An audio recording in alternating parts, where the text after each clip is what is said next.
Y bueno, pues vamos a hablar de este tema con Tania Ramírez, quien es directora de la Red por los Derechos de la Infancia en nuestro país. Gracias, Tania, por estar con nosotros. Buenas noches.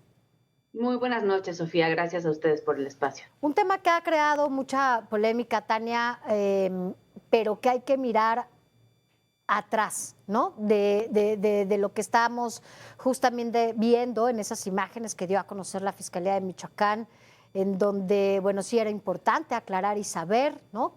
quién había disparado. Sin embargo, también a veces nos hace falta mirar con otros ojos lo que está pasando detrás, incluso de estos disparos o detrás de estos jóvenes, pues que muchas veces son cooptados, ¿no? Y que son utilizados para este tipo de actos. Sí, totalmente. A menudo esta es la circunstancia que viven niñas, niños, adolescentes sobre todo, y por eso desde Redim recordamos que incluso es un estándar internacional, es una recomendación del Comité de los Derechos del Niño de la ONU a nuestro país, recordar que el reclutamiento es forzado, no hay tal cosa como reclutamiento voluntario por parte de chicas y chicos cuando lo que vemos es como la extorsión, pero también la pobreza, pero también la naturalización de la violencia se ensaña contra niñas, niños, adolescentes, ¿no? Acá lo que hicimos fue, por supuesto, condolernos por el dolorosísimo asesinato, condolernos también por los 2 hijos huérfanos que quedan de Carlos Manzo, que son también niños en los que habrá que pensar, pero esta es la radiografía dolorosa de un país en el que niñas, niños, adolescentes son víctimas de una u otra forma de violencia que les está alejando de la posibilidad de construir proyectos de vida dignos,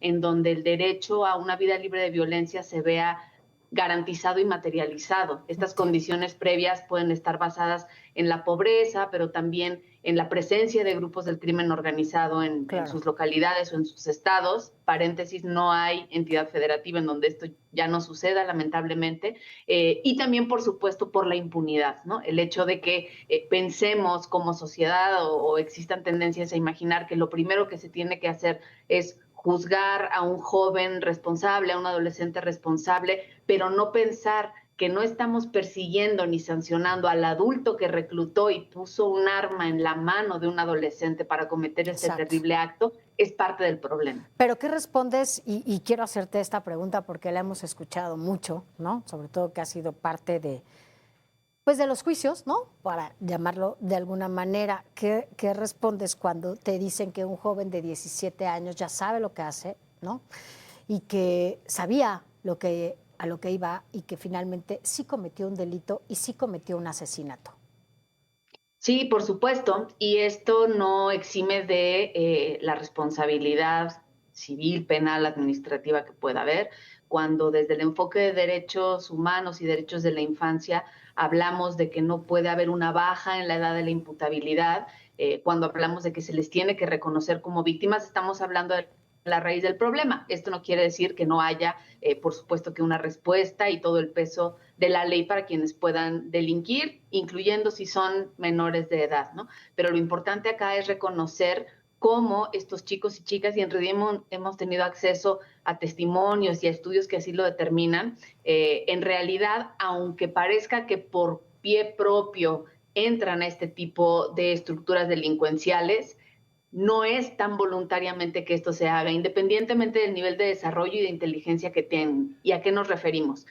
Si un niño o niña adolescente tiene garantizada la educación, la salud, una vivienda digna, una vida libre de violencia, si esa garantía de derechos está dada, incluido del arropamiento social y no de la exclusión y no de la estigmatización, es mucho menos probable que se adhieran a este tipo de conflictos. En realidad, lo que hemos sabido por muchos de los testimonios de chicos, chicas que pueden ser desvinculados y rescatados, es que la mayoría de ellos vivieron extorsiones, ¿no? O vivieron el acercamiento a un uso conflictivo de sustancias que también pone sus decisiones en jaque. En muchos casos se trata de auténticas extorsiones, ¿no? Tu papá está en la cárcel y si tú no haces lo que nosotros te decimos, te va a pasar esto, ¿no? Y a ti te va a pasar esto.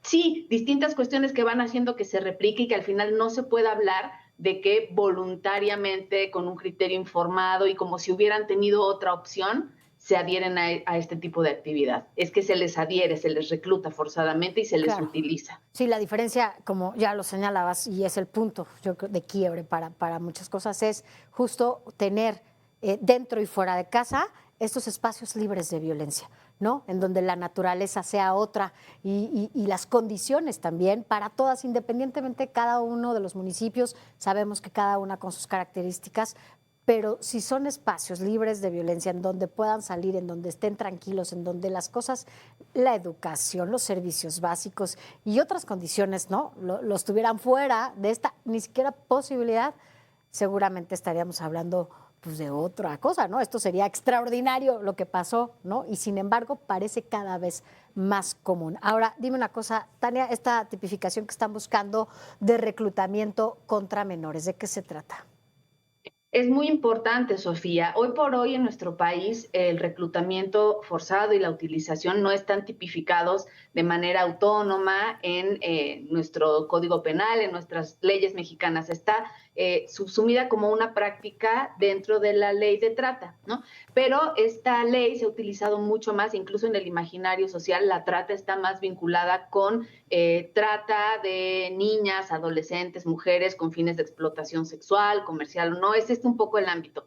No conocemos casos en donde se haya procesado a alguna persona responsable por haber reclutado para crimen organizado a niñas, niños, adolescentes. Entonces, la necesidad de tipificar esta práctica de manera autónoma nos puede ayudar, por un lado, a la visibilización del problema, a generar datos, que hoy por hoy es uno de los grandes vacíos de la política pública en esta materia, a darle mejor seguimiento a los casos y a colocar la sanción en un lugar en el que sí se pueda enviar un mensaje de cero tolerancia y también un obstáculo. Es decir, ¿por qué se sigue reclutando a niñas, niños, adolescentes? Pues porque no hay castigo, porque es barato, porque es una fidelidad inmediata, porque probablemente también van a pasar menos años respondiendo ante la autoridad, etcétera. Entonces, tipificarlo nos va a ayudar a que estas personas que están reclutándoles y utilizándoles se vean disuadidas de hacerlo a partir de, por supuesto, y eso tendría que establecerse, las garantías de no repetición y el alto a la impunidad. Y además nos ayudaría a reconocer a niñas y niños como víctimas